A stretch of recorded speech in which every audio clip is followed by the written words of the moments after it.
E tem comigo uma convidada muito especial, depois de muito perrengue, conseguiu conquistar a residência permanente, né? Que é a Silvia Helena aqui com a gente, para contar um pouco da experiência de trabalho dela aqui, né? Para contar um pouco como foi traçar toda uma trajetória aqui no Canadá e muito suar depois de um erro da imigração, Sim. certo? A gente conseguir conquistar a nossa residência permanente. Muito obrigada por ter aceito o nosso convite. Eu estou aqui no escritório de Toronto, trabalhando nessa semana em Toronto. Então, divide um pouco a gente. O que te trouxe para o Canadá? Por que o Canadá? E por que você resolveu fazer a residência permanente aqui? O Canadá, eu particularmente gosto muito do frio, então, além disso, também a vontade de ter uma vida melhor, ter uma qualidade de vida maior. E quando que você começou o plano de morar no Canadá? Porque o processo de residência permanente, na verdade, a gente só fez a nossa primeira entrevista em 2017. Isso. Ainda levou um tempo para você voltar para uma segunda consulta para efetivamente falar assim, eu quero começar o meu processo de residência permanente, né? Foi. Eu comecei em 2000, eu lembro bem, foi julho de 2015. Ok. 14. Tá. E quais foram os primeiros passos? Você veio... Meu primeiro passo foi ler a legislação sobre questão de visto e tudo mais. Então, com certeza, a IME Canadá me ajudou muito nos vídeos. Eu assisti todos os vídeos antes. E aí eu compreendi o sistema de estudo e tudo mais.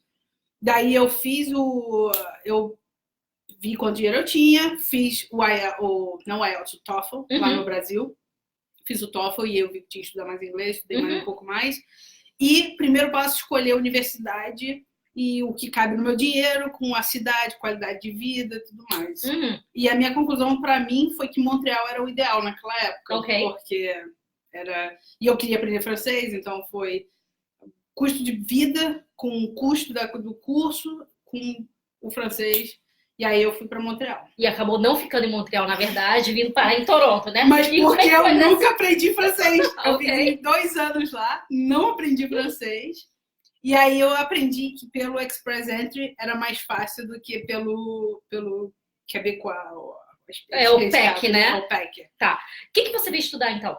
Eu vim estudar Programmer Analyst, que eu já trabalhava, já era software engineer no Brasil. Eu queria um curso que eu não fosse estudar muito. Ok.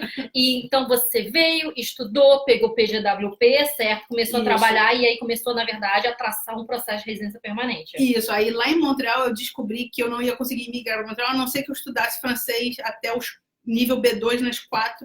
B2, ele é equivalente ao CLB 7 no inglês. Então, ele é um pré-avançado, né? Não, ele é um pré-avançado. Calma, é um pré-avançado.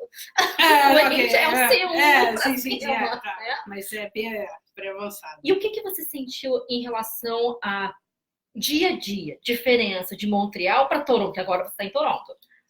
Montreal é uma cidade mais calma, certamente, mais tranquila, o sistema de transporte é melhor. Ok, mais barata, muito mais barata que Toronto. Mas não tem a mesma vida que Toronto. Toronto é uma cidade bombada, né? Tipo, aqui é onde tudo acontece. O TIFF acontece, os festivais. Embora Montreal tenha muito festival, mas não são tão famosos. Você arrepende dessa mudança para cá? Não, porque eu não teria pego o meu PR, mas assim, eu planejo um dia, quem sabe, voltar para Quebec. Eu gosto da cultura francesa. Perfeito, ótimo. Vamos lá.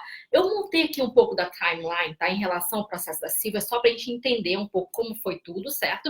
E a gente vai entrar, na verdade, né, em relação ao perrengue que ela passou, né? E como que com a nossa ajuda, um deles, exatamente, a gente conseguiu, na verdade, reverter uma situação, né, que foi colocado diante da gente, na verdade, sem ela ter culpa nenhuma, né? Caiu assim com uma pomba e a gente teve que resolver, tá? Vamos lá. Então, a nossa primeira consultoria foi em outubro de 2017.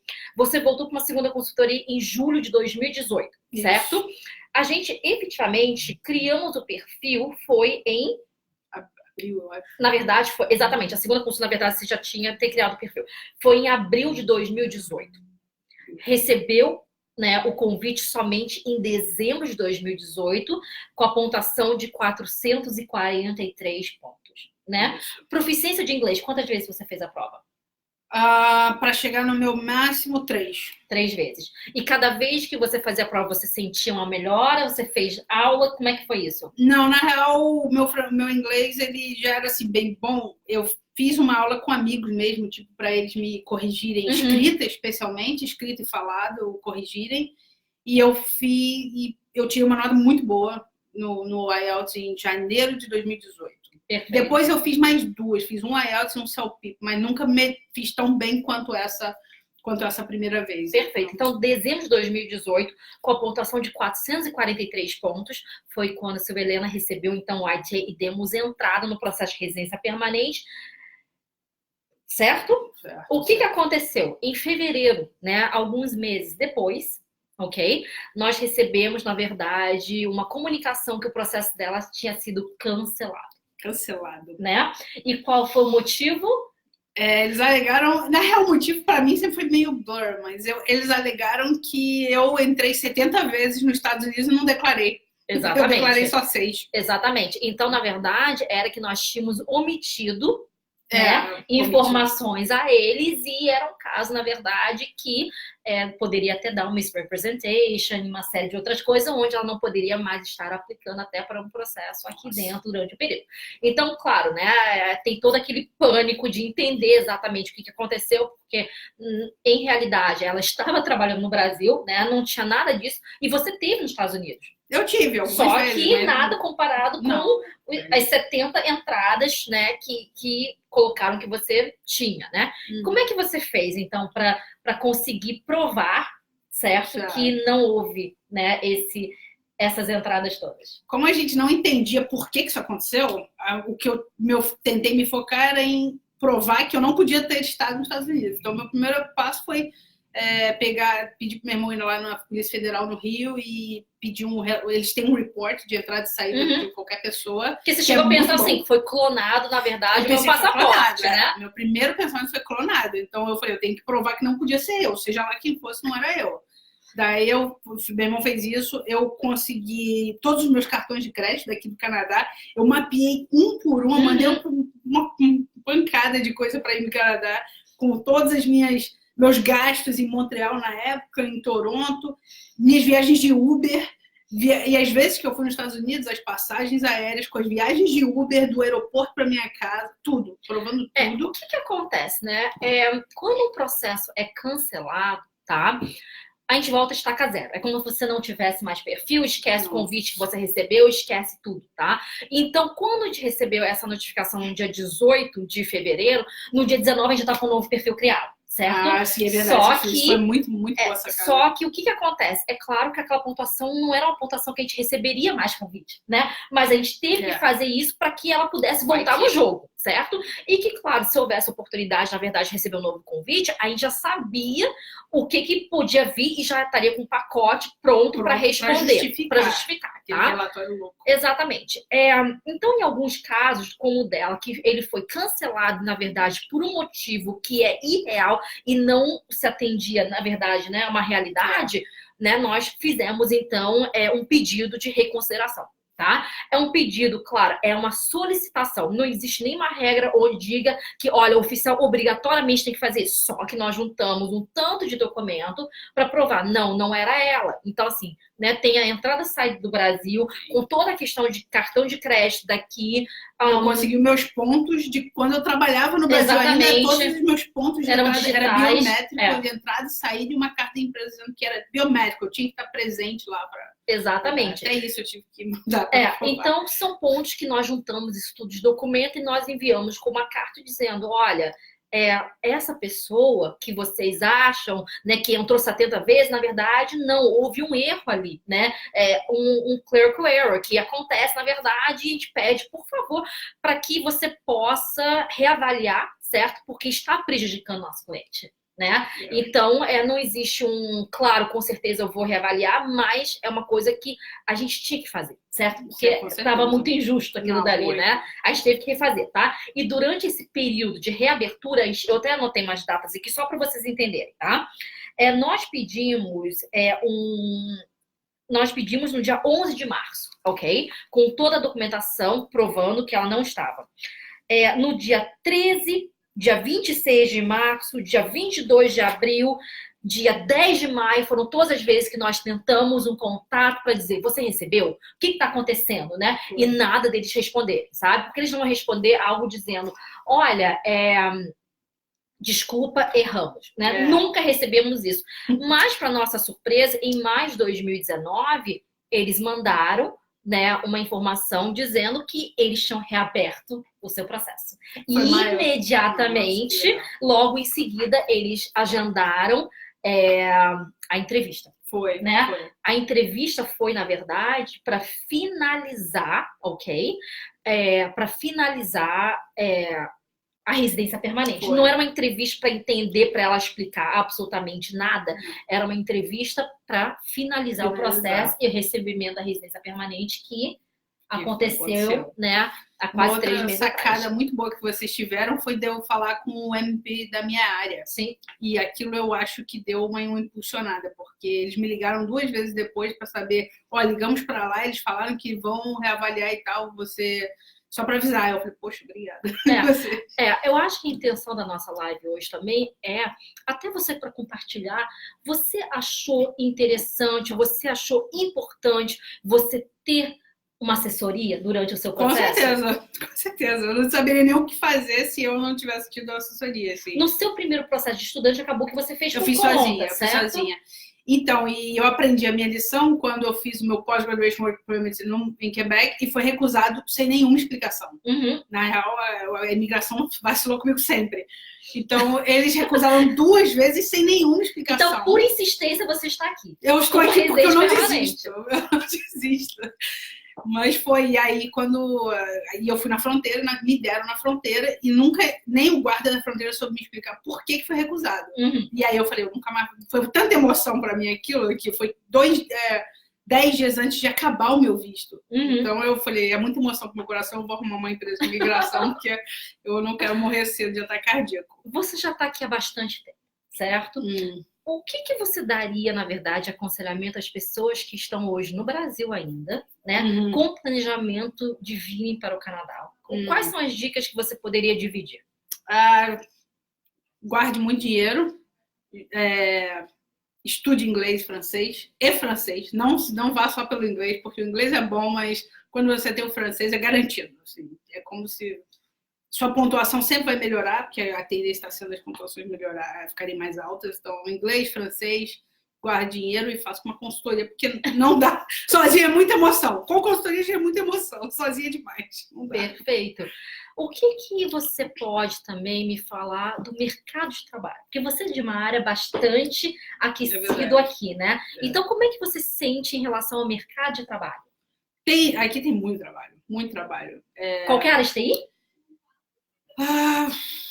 Infra tem menos, mas certamente desenvolvimento, software engineering, programação, especialmente mobile e front-end, tem muito emprego. É muito. Assim, alguma dica aonde as pessoas devem procurar? Assim, Toronto tem sido um lugar muito bombado, mas eu tenho certeza que qualquer cidade grande você vai ter muito trabalho, muita oferta. Qualquer cidade grande. Aqui aqui é insano, mas a qualidade também, o tempo que leva para contratar aqui, eu acho que é maior do que, por exemplo, se você for para uma província, ou Vancouver, ou uma província um pouco menor, porque tem muita oferta aqui também de mão de obra. Entendi, mas quanto tempo leva mais ou menos o processo de emprego aqui? 2 meses, por aí. Eles fazem muitas entrevistas, muitas... testes, e eles não têm pressa, né? No Brasil a gente está muito na nossa cabeça que todo mundo, quando ele contrata, ele já tinha que ter contratado 2 meses atrás e só está começando agora. Aqui não, aqui eles já estão pensando no futuro, então eles não têm pressa para contratar. Então, mas o mercado é bombado. Perfeito.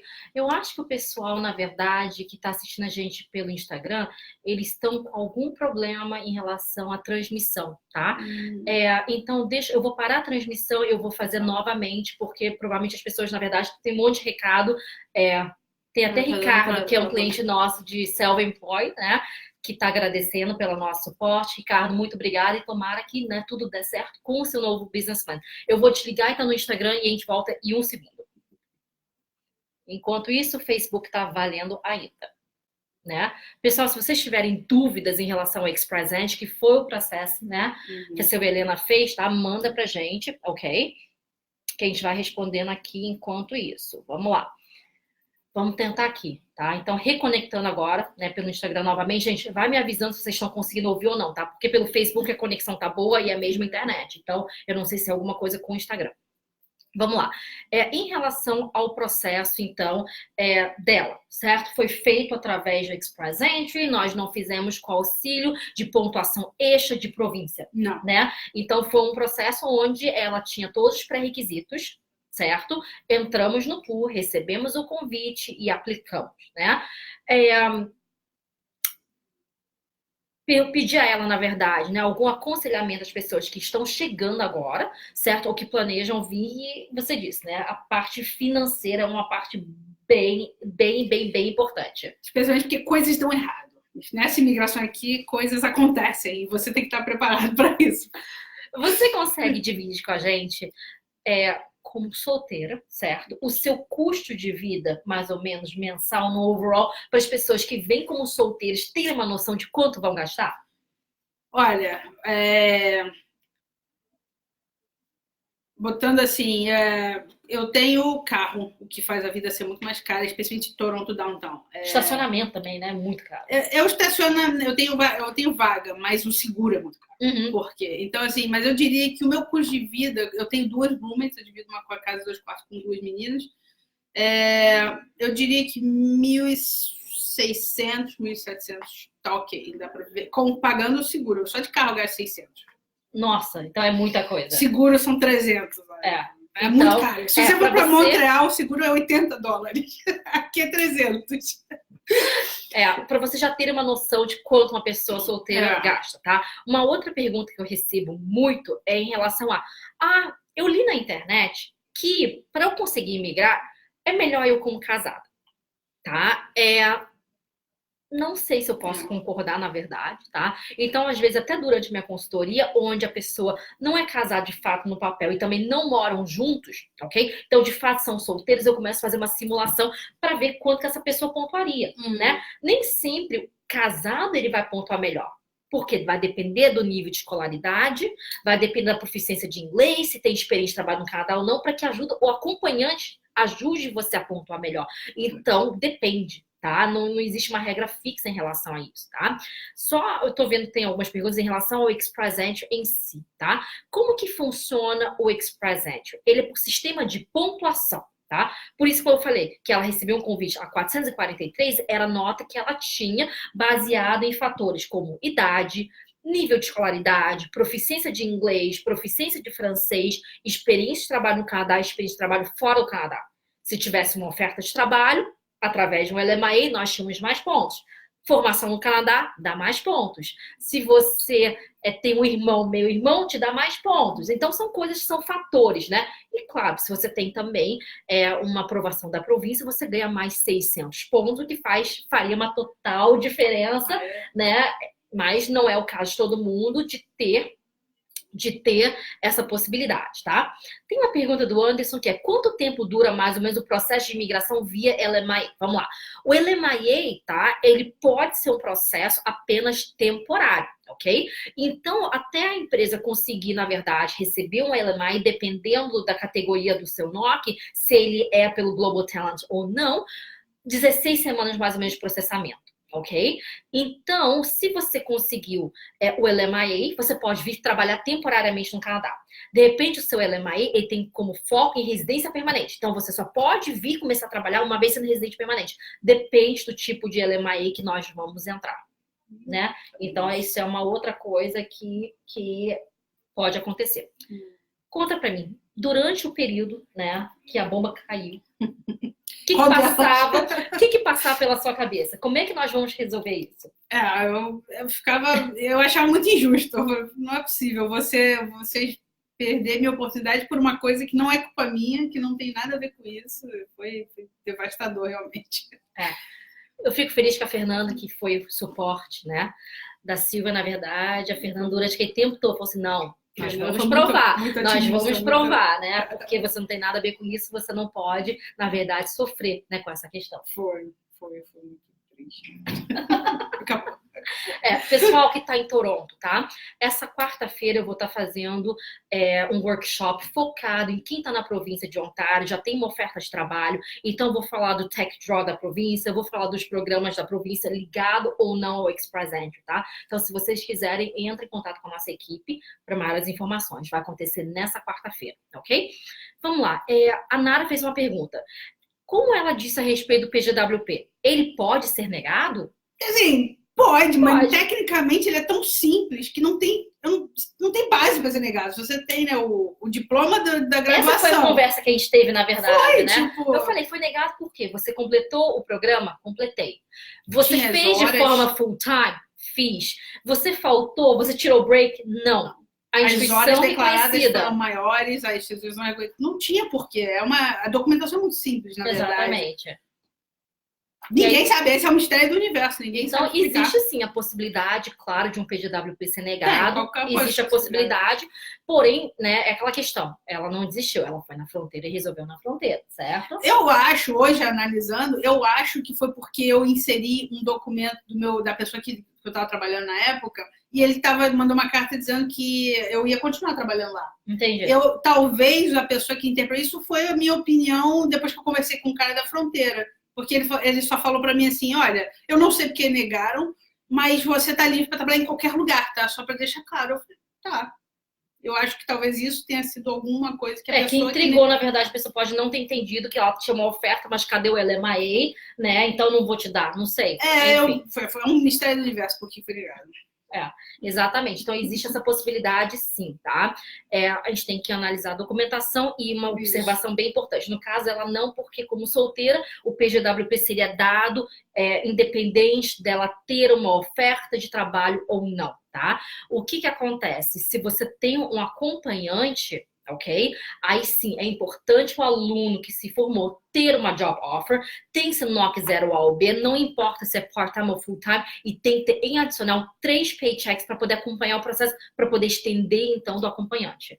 Então, isso é uma questão bem importante, a gente recebe muitas perguntas, né, focado nessa questão, tá?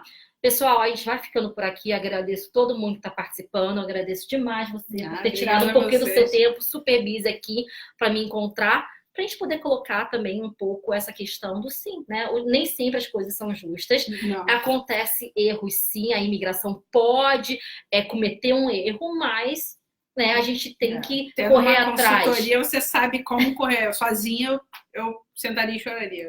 Porque se vocês perceberem, né, o que aconteceu? Acabou, sim, né, tendo o processo cancelado. Acabou entrando no pool novamente, mas a pontuação não voltou. Não entende? Voltou nunca. Quer dizer, o que acontece? Né, houve até uma pontuação até menor, 438 esse ano, mas a gente poderia ter continuado no problema e não ter resolvido. E eu ia fazer aniversário, ia perder mais 3 pontos. Exatamente. E aí já era. Que bom que eles reabriram o processo. Então, a gente está aqui, na verdade, para contar que foi um caso de sucesso. Isso é importante. Sucesso, com muita emoção. Tá? Pessoal, deixa eu ler aqui uma coisa só um segundinho. Caso vocês queiram participar, tá, do nosso evento na quarta-feira, tem um link, ok? O link está nos nossos comentários, na live, no nosso Facebook, para que vocês possam se inscrever, ok? E nos falamos na quarta-feira, então. Tá bom? Muito obrigada, a gente vai ficando por aqui. Tchau, tchau.